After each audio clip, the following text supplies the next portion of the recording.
Imagina que trabajas en el río transportando mercancías y personas, y de repente te llega un trabajo río arriba, el cual aceptas y es el peor error que vas a cometer.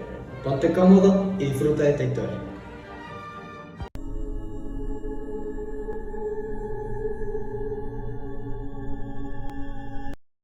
Mi esposo trabajaba en el río, de boga.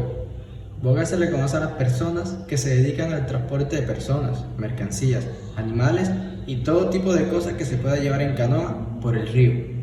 Una mañana le había llegado un trabajo a él y otros 11 compañeros que trabajaban juntos para llevar una mercancía río arriba, a lo que todos accedieron porque el pago era bastante generoso.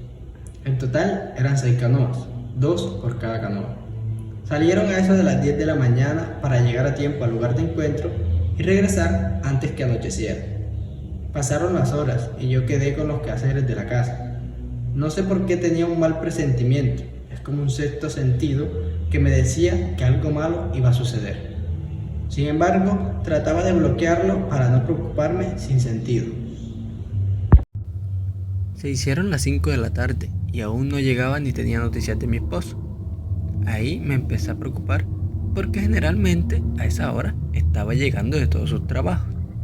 Salí a preguntar a la esposa de uno de sus compañeros para ver si él ya había llegado, pero me dijo que aún no llegaba. Me dice que me tranquilice, que eso deben estar por llegar.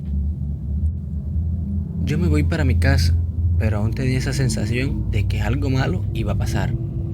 Se hicieron las 6 y mi esposo no llegaba ni daba señales de que llegaría.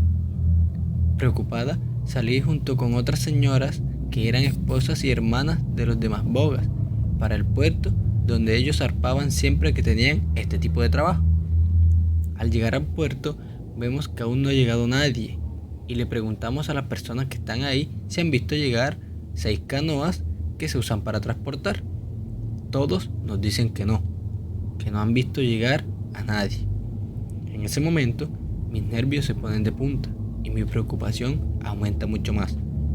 Esperamos más de una hora para ver si llegaba, pero era inútil.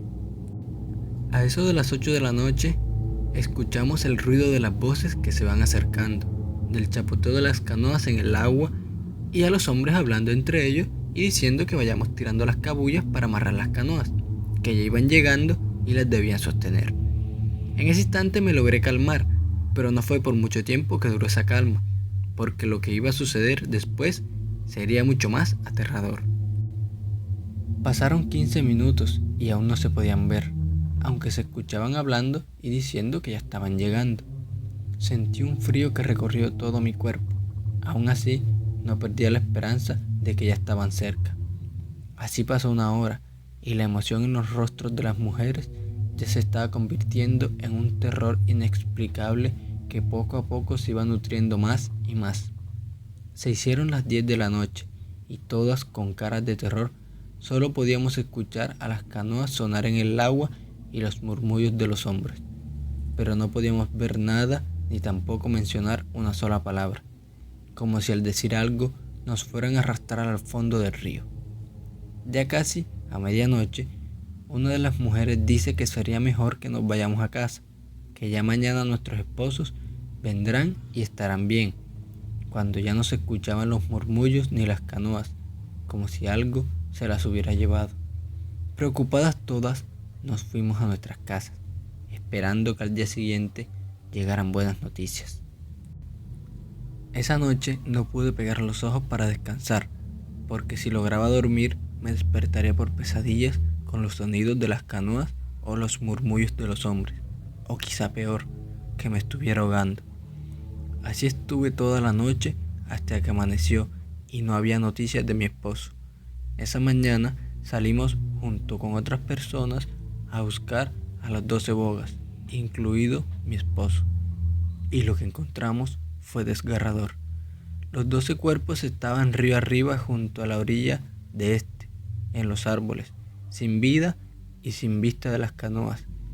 Desde ese entonces, a cierta hora, se escuchan los murmullos y las canoas navegando cerca del puerto.